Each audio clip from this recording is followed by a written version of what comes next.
के बड़े सन। चल चल भैया बोली ला। अरे छोड़ अब चलते नु बानी ना करी बरियारी जी, ना तब तोड़ दे तोहर पिचकारी, ना फांसी बरारी। महंगा वाला है, घाटा लग जाए, उचित दाम लगाई, कुछ बोली पहले कराई। रुपया कहब, अच्छा जितना रुपया कहब उतना रुपया दे। रुपया हो 2 रुपया।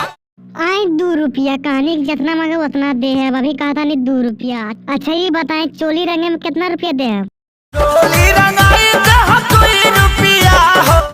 आई चोली रंगे 2 रुपया देबा। साया रंगावे खातिर कितना रुपया देबा? साया रंगाई 2 रुपया।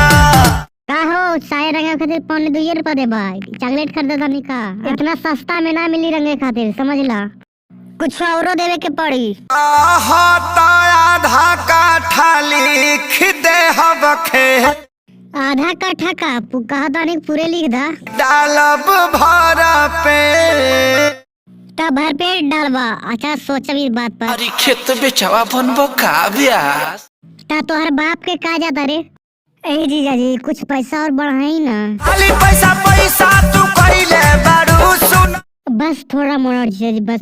सुन साली हमारा अभी लेना कुछ रंगवइले बारू।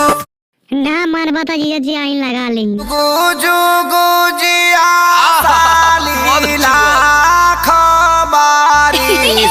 अगर आप लोग को ये होली वीडियो अच्छा लगा है तो वीडियो को लाइक करें और चैनल पर नए हैं तो चैनल को सब्सक्राइब करें। धन्यवाद।